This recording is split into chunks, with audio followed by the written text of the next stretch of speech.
Hello students, welcome back to new chapter current. तो enjoy कीजिए current. Current actually है क्या? हम 10th क्लास में करंट के बारे में कुछ पढ़ चुके हैं। तो करंट एक्चुअली है क्या? करंट किसी मटेरियल से, यह कोई जरूरी नहीं है कि कंडक्टर ही हो, किसी भी मटेरियल से अगर किसी क्रॉस सेक्शन एरिया से, जैसे क्रॉस सेक्शन एरिया मतलब क्या है, मान लिया ये मटेरियल है, यह तो कोई कंडक्टर नहीं है, इसको अगर हम बीच में कट करेंगे तो ऐसा एक क्रॉस सेक्शन एरिया मिलेगा इस तरह। इसको हम कहते हैं इस मटेरियल का क्रॉस सेक्शन एरिया। इसका जो एरिया है इस पोर्शन का, गोल जैसा जो पोर्शन है ना, डिस्क जैसा, उस पोर्शन को क्या कहेंगे? सर्कुलर पोर्शन जो है उसको हम कहेंगे क्रॉस सेक्शन एरिया इस मटेरियल का। तो किसी भी, जैसे यहाँ देख लीजिए, ये है आपका क्रॉस सेक्शन एरिया। ये किसी भी क्रॉस सेक्शन एरिया से जब चार्ज फ्लो करता है, चार्ज पॉजिटिव भी हो सकता है, नेगेटिव भी हो सकता है, पॉजिटिव भी हो सकता है और नेगेटिव भी हो सकता है। कंफ्यूज मत कीजिएगा, सिर्फ इलेक्ट्रॉन ही होगा, पॉजिटिव भी हो सकता है और नेगेटिव भी हो सकता है। तो किसी क्रॉस सेक्शन एरिया से अगर चार्ज फ्लो करता है तब हम कहते हैं करंट फ्लो हो रहा है। तो करंट का क्या डेफिनेशन हुआ कि किसी मटेरियल से, किसी उसके क्रॉस सेक्शन से फ्लो ऑफ चार्ज को हम क्या कहते हैं? करंट कहते हैं। ठीक है। अब दूसरे तरह से इसका मैग्नीट्यूड को डिफाइन करते हैं। हालांकि करंट को डिफाइन कर देते हैं मैग्नीट्यूड ऑफ चार्ज को, सारे जगह यही देखा जाता है, लेकिन करंट और मैग्नीट्यूड ऑफ चार्ज, करंट दोनों में थोड़ा सा अंतर है। करंट का डिफिनेशन नॉर्मली कि जब किसी क्रॉस सेक्शन एरिया से फ्लो ऑफ चार्ज होगा तब यहाँ पे करंट का जो डिफिनेशन होगा वह सिंपल होगा, और वो होगा आपको फ्री इलेक्ट्रॉन्स। सबसे पहली बात कि यहाँ पे हम नहीं जाएंगे, सबसे पहले हम करंट को बता रहे थे। करंट देखते हैं, flow of charge through any cross section area. ठीक है, चार्ज में पॉजिटिव है और नेगेटिव भी, ऑफ एनी मटेरियल, कोई जरूरी नहीं कंडक्टर हो, is called electric current. Current क्या है? किसी भी क्रॉस सेक्शन एरिया से, जैसे ये क्रॉस सेक्शन एरिया लिए हम बीच में हम काटे हैं तो एक गोल जैसा ऐसा मिलेगा, उससे जो फ्लो कर रहा है कौन सा? चार्ज। तब हम कहेंगे नहीं, इस कंडक्टर से करंट फ्लो हो रहा है। फ्लो ऑफ चार्ज को ही हम क्या कहते हैं? इलेक्ट्रिक करंट कहते हैं। करंट और इलेक्ट्रिक करंट, जैसे करंट मतलब ये भी होता है वाटर करंट, मतलब पानी का बहाव, लेकिन इसको जनरली हम कहते हैं इलेक्ट्रिक करंट, मतलब चार्ज का फ्लो, चार्ज का बहाव। ठीक है। अब यहाँ पे इलेक्ट्रिक करंट ना कह के हर जगह हम करंट कहते हैं, तो इस चैप्टर के लिए इलेक्ट्रिक करंट नहीं, करंट शब्द ही इस्तेमाल होगा। ठीक है, इसका ये मतलब नहीं वाटर करंट नहीं, electric current. Is it clear? अब देखिए मैग्नीट्यूड ऑफ चार्ज को हम कैसे, करंट को हम कैसे डिफाइन करते हैं? हम बार बार चार्ज कह रहे हैं। Magnitude of current, magnitude of current को हम कैसे डिफाइन करते हैं?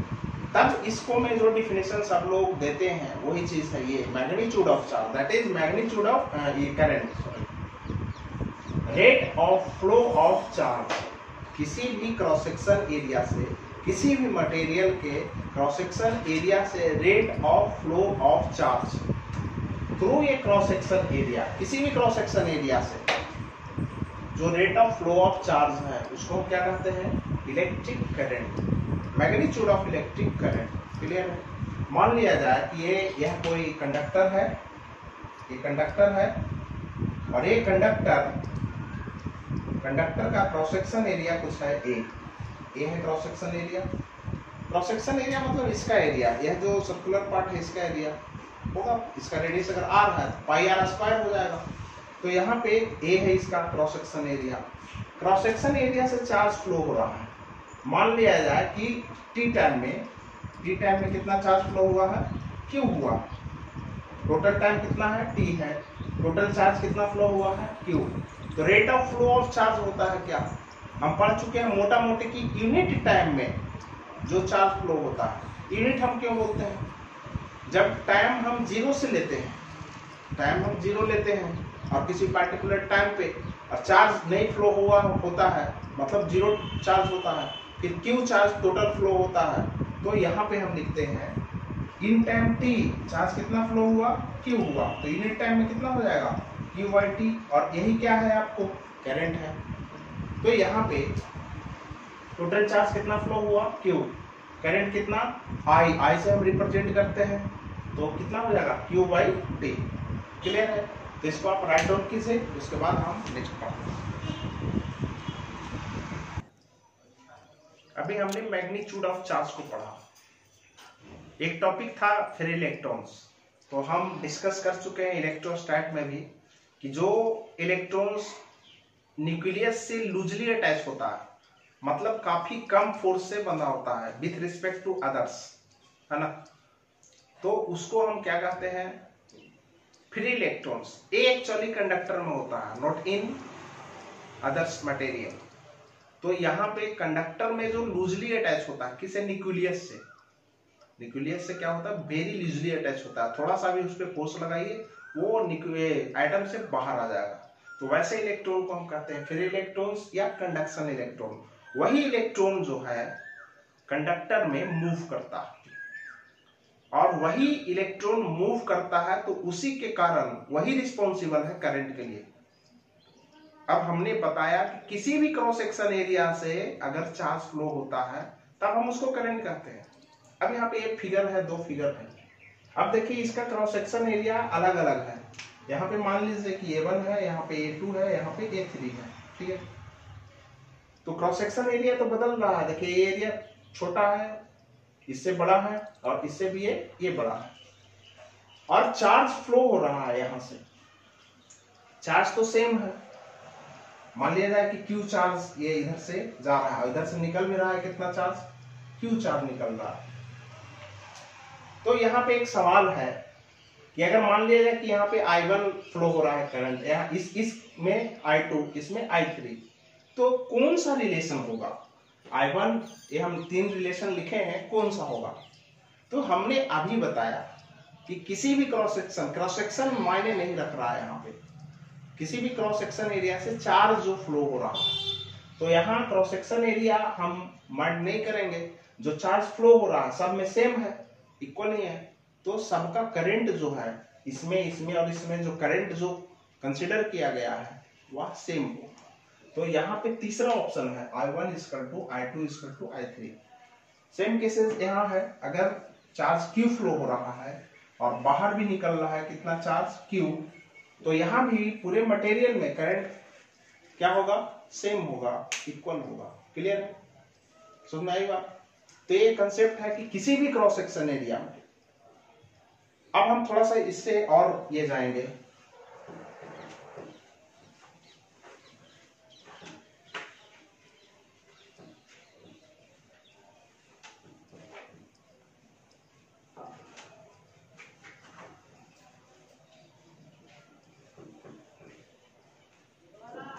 अब यहां पे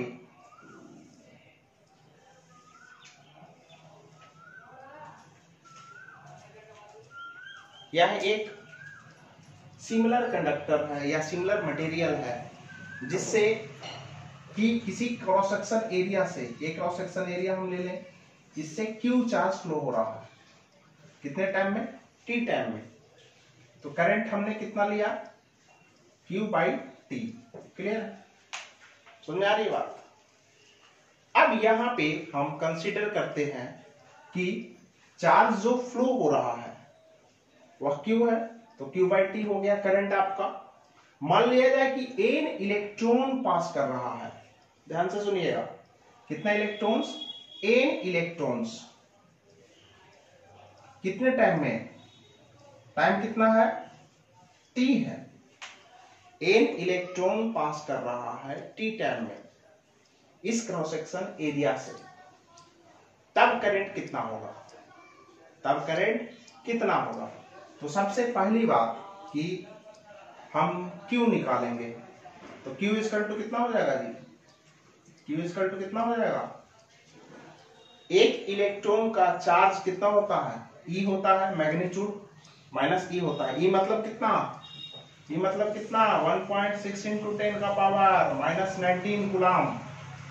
तो यहाँ पे E है और इलेक्ट्रॉन कितने पास कर रहे हैं, एक दो नहीं, n इलेक्ट्रॉन। तो चार्ज कितना हो जाएगा, Ne हो जाएगा। क्लियर है। अब चार्ज हो जाएगा Ne, कितना हो जाएगा Ne। अब टाइम कितना है जी, t है। क्लियर है।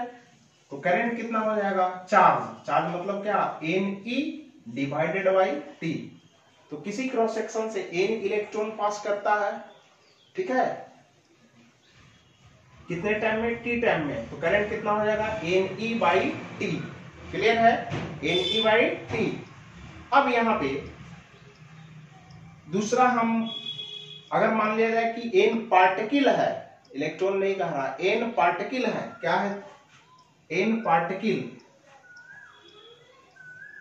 n particle each having charge q। कितने टाइम में, टाइम है आपका कितना, t है, तब कितना करंट होगा। तो यहाँ पे E के जगह पे कितना हो जाएगा जी, n, एक पार्टिकल का चार्ज कितना है, q है, तो n पार्टिकल का चार्ज कितना हो जाएगा, nq हो जाएगा। कितना हो जाएगा, nq। और टाइम कितना है, t, तो क्या हो जाएगा करंट, nq बाई t।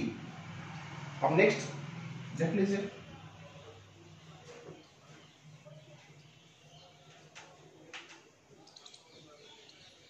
हम अभी छोटा छोटा सी बता रहे हैं और कंसेप्ट बिल्कुल क्लियर है। इस पे आधारित न्यूमेरिकल पूछ दिया करता है कभी कभी, चाहे वो IIT का हो, नीट का हो, ऐसा पूछा जा सकता है।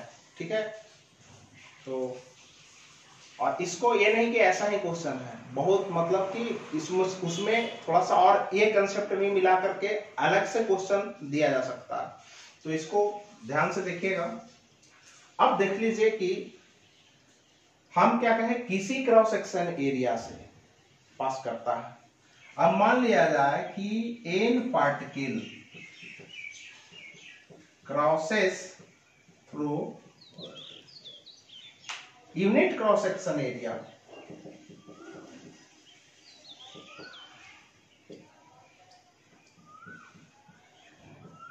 Of a conductor of cross section area A in time t, then find current। यहां पे देख लीजिए, क्रॉस सेक्शन एरिया यूनिट है, क्या है, यूनिट क्रॉस सेक्शन एरिया है, टोटल क्रॉस सेक्शन एरिया नहीं है। और इसका क्रॉस सेक्शन एरिया कितना है, A है। क्रॉस सेक्शन एरिया कितना है, A है। और हमने जो n पार्टिकल जो यहाँ पे दिया हुआ है, कितने से, A से क्रॉस करता है कि यूनिट से क्रॉस करता है, यूनिट से क्रॉस करता है। लेकिन इसका क्रॉस सेक्शन एरिया कितना है, A है, तब यहाँ पे लोचा है भाई।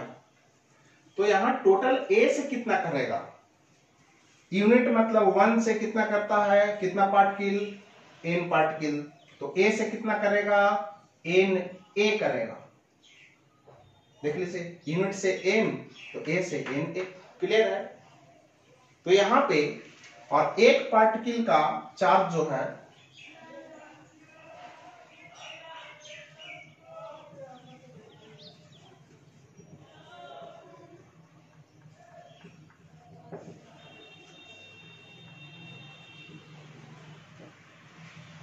अब यहां पे each particle having charge q, मतलब प्रत्येक पार्टिकल का चार्ज कितना है, q है, स्मॉल q है। तो टोटल चार्ज कितना एक क्रॉस सेक्शन एरिया से करेगा, पूरे क्रॉस सेक्शन एरिया से जो चार्ज फ्लो करेगा वो कितना करेगा। तो q इक्वल टू क्या हो जाएगा, एक पार्टिकल का चार्ज q है, कितने पार्टिकल क्रॉस करते हैं, Na, कितना, Na। तो यहाँ Na से मल्टीप्लाई हो जाएगा, तो टोटल चार्ज कितना हो जाएगा, q। क्लियर है। अब करंट इक्वल टू होता है आपको Q बाई टी। क्लियर है। अब Q कितना है, Q Na, ठीक है, डिवाइडेड बाई T। तो ये आपका करंट हो जाएगा जब किसी यूनिट क्रॉस सेक्शन एरिया से n पार्टिकल क्रॉस करता है जिसका ईच हैविंग चार्ज q, हर एक पार्टिकल का चार्ज कितना है, q है, कितने टाइम में, t टाइम में, तो उसका जो करंट हो जाएगा NQA/T हो जाएगा। क्लियर है? तो ऐसे क्वेश्चन भी हो सकते हैं, और भी बहुत सारा ब्रोडेड क्वेश्चन है, फर्दर हम पढ़ाएंगे तब डोमेन खुलते जाएगा। तो इसको राइट डाउन कीजिए।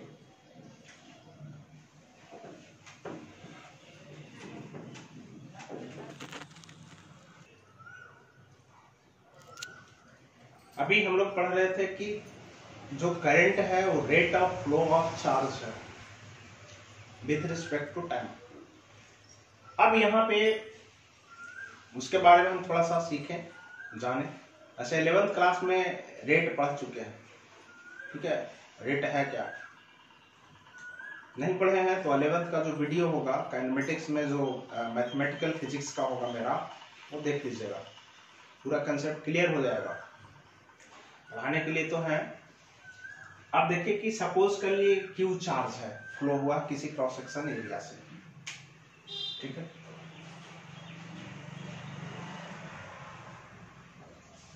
क्यू चार्ज कितने टाइम पे किया है, जैसे हम जब से करंट फ्लो हो रहा है किसी क्रॉस सेक्शन एरिया से, तब से नहीं, हम टी टाइम पे देखते हैं कि उससे टोटल जो चार्ज है वह क्यू फ्लो हुआ है। क्यू फ्लो हुआ कितने टाइम पे, टी टाइम पे, टी टाइम पे। अब थोड़ा देर बैठ लिए, फिर हम बात किए थोड़ा से के बाद, मतलब टी टाइम के बाद, तो T plus delta T time पे चार्ज जो फ्लो हुआ है क्यू प्लस डेल्टा क्यू हुआ, कितना है जी, चार्ज जो फ्लो हुआ है क्यू प्लस डेल्टा क्यू, और कितने टाइम पे, T plus delta T time पे, और टी टाइम पे कितना चार्ज फ्लो हुआ है, क्यू। जैसे टोटल जो चार्ज है टी टाइम पे हम बात किए, देखें कि टी टाइम पे कितना फ्लो हुआ, तो क्यू हुआ है टी प्लस डेल्टा टी, मतलब थोड़ा सा बाद, T plus delta T time पे कितना हुआ, क्यू प्लस डेल्टा क्यू। वही इसमें लिखे हैं कि suppose Q charge flow through a cross section in time T, ठीक है, at time T plus delta T, total charge flow is what, Q plus delta Q. Then तब क्या होगा, rate of flow of charge किसको कहते हैं जी, rate of flow of charge का मतलब Q final minus Q initial divided by time final minus time initial, final charge minus initial charge, यही तो रेट होता है, rate of flow of charge with respect to time. अब final charge कितना है, Q plus delta Q, initial charge कितना था, Q, final time कितना था, T plus delta T, initial time कितना था, टी। क्लियर है? अब हो जाएगा delta Q by delta T. Clear है? अब आई करंट कितना हो जाएगा, delta Q by delta T. यह जो करंट हमें मिल रहा है यह है आपको एवरेज करंट। क्या है, रेट हम जैसे ही पढ़ते हैं, किसी भी चीज का रेट हो, चाहे वो डिस्प्लेसमेंट का हो, वेलोसिटी का हो, या किसी चीज का रेट हो, रेट दो प्रकार का होता है, एवरेज और इंस्टेंटेनियस, जो आप 11th में पढ़ चुके हैं। नहीं पढ़े हैं तो बाजा बजाइए। तो यहां पे क्यू चार्ज है, डेल्टा करंट कितना हो जाएगा, delta Q by delta T. अब यह rate of flow of charge with respect to time, अरे कैसा रेट है, तो एवरेज रेट है, तो यहाँ पे करंट कैसा होगा, तो एवरेज होगा। समझ में आई बात? अब यहाँ पे इंस्टेंटेनियस किसको कहते हैं, जैसे करंट फ्लो हो रहा है, हम लॉन्ग टाइम के लिए नहीं जाए, इंस्टेंट के लिए अभी कितना फ्लो हो रहा है विथ रिस्पेक्ट टू एकदम स्मॉल टाइम इंटरवल में। यह जो टाइम इंटरवल है वो थोड़ा लंबा है, टाइम इंटरवल को हम और छोटा करें, लगभग जीरो के बराबर, एकदम क्षणिक, तब उससे जो रेट निकलता है क्षणिक हो जाएगा, मतलब डेल्टा टी जीरो नहीं है, डेल्टा टी जीरो के बराबर जैसा है, एकदम शॉर्ट टाइम, तब उस समय जो रेट निकलेगा चार्ज का टाइम के रिस्पेक्ट में, उसको हम कहेंगे इंस्टेंटेनियस करंट। और वो आप जानते हैं इंस्टेंटेनियस करंट को लिखने के लिए, तो यहां पे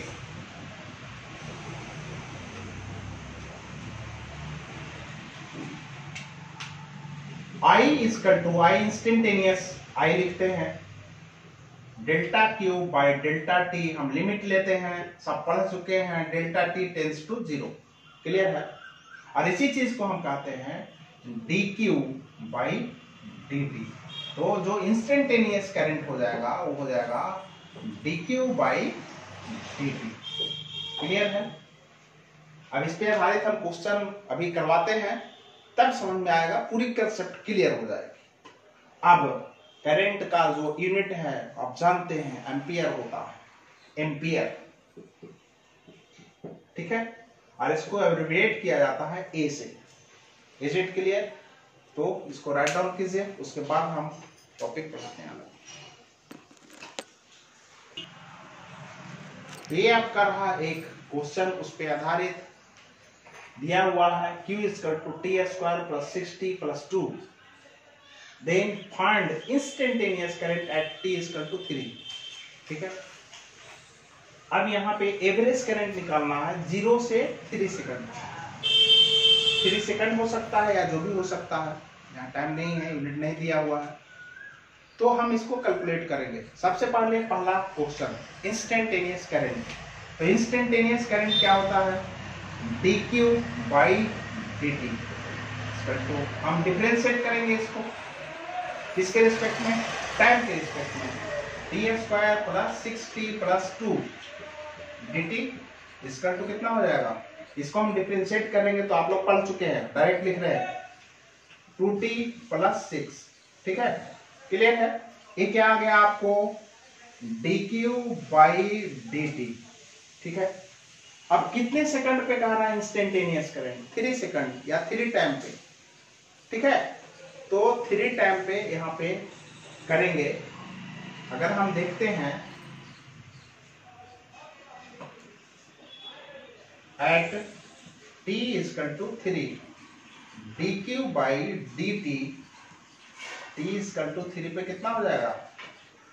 2 इंटू 3 प्लस 6 इक्वल टू कितना हो जाएगा जी? 12। तो आपका जो करंट है इंस्टेंटेनियस करंट वो कितना आ रहा है? 12 आ रहा है। देखिए आई जो है इंस्टेंटेनियस वो कितना हो जाएगा आपको? आई कितने टाइम पे? t इक्वल टू 3 पे ये कितना आ रहा है? हम यहाँ पे इस इक्वेशन में हम यही तो है इंस्टेंटेनियस करंट, यहाँ पे t इक्वल टू कितना रखेंगे? 3 रखेंगे, ये इंस्टेंटेनियस करंट निकल गया। अब है आपका एवरेज करंट। एवरेज करंट हम लेंगे,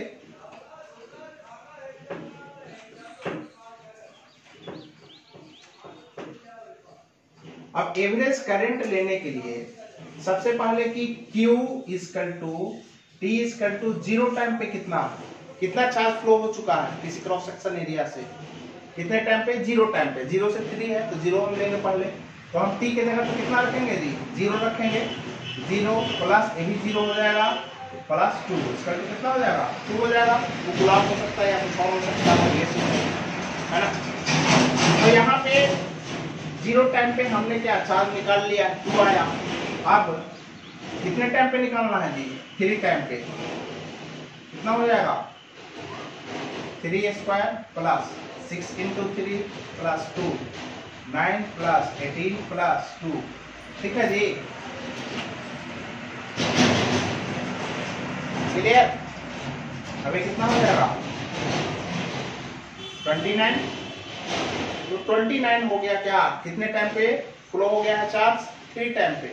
कितना? 29। और 0 टाइम पे कितना है? 2 है। तो यहाँ पे एवरेज जो करंट है वह कितना होता है जी?